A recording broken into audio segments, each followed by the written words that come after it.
Everyone, welcome to பாண்டாஸ் diaries. Instant chicken biryani தான் செய்ய போகிறோம். 1/2 கிலோ சிக்கன் எடுத்து நல்லா மஞ்சப்பொடி போட்டு வாஷ் பண்ணி வச்சுட்டோம். அப்புறம் 2 பெரிய வெங்காயம் ரஃப் சாப் பண்ணால் போதும், கட் பண்ணி வச்சுட்டு தென் காரத்துக்கு ஏற்ற மாதிரி பச்சை மிளகா எடுத்துக்கோங்க. பச்சை மிளகா எடுத்து இந்த மாதிரி கீறி விட்டால் போதும். தென் தக்காளியும் எடுத்து கட் பண்ணி வச்சுருக்கணும். பிரியாணிக்கு தேவையான பிரியாணி மசாலா அண்ட் இஞ்சி பூண்டு பேஸ்ட் எப்போவுமே நம்ம ஸ்டோர் பண்ணி வச்சுருப்போம். ஸோ அதையும் எடுத்துட்டேன். அப்புறம் சைடில் வந்து முட்டை வேக வச்சிடலான்னு சொல்லிட்டு அதையும் உப்பு போட்டு வேக வச்சுட்டேன்.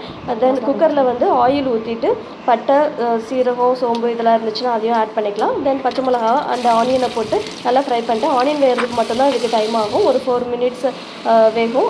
அப்புறம் பாஸ்மதி ரைஸை வந்துட்டு ஒரு 1 கப் எடுத்துட்டேன். அதை ஊற வச்சுட்டு ஒரு 10 நிமிஷம் ஊறினா போதும்.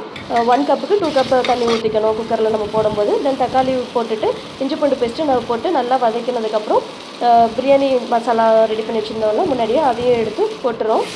ஒரு 3 ஸ்பூன்ஸ் போட்டிருக்கேன். எனக்கு காரம் இன்னும் கொஞ்சம் வேணும்னு சொல்லிட்டு சில்லி பவுட்ரு கொஞ்சம் போட்டேன், மிளகாத்தூள். தென் சிக்கன் போட்டுட்டு நல்லா கலரிட்டு உப்பு போட்டுட்டேன்.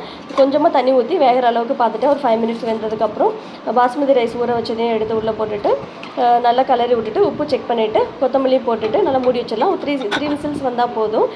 பிரியாணி வந்து ரெடி ஆகிடும். ஸோ அதுக்கப்புறம் நெய் ஊற்றிட்டு, நெய் வேணும்னா ஊற்றிக்கோங்க, இல்லைன்னா ஸ்கிப் பண்ணிக்கலாம். நல்லா கலரி விட்டோன்னா instant chicken biryani recipe ready ஆகிடும். பிரியாணி கூட தயிர் வெங்காயம் வச்சு சாப்பிட்டேன். செம்ம சூப்பராக இருந்துச்சு. பை பாண்டாஸ்.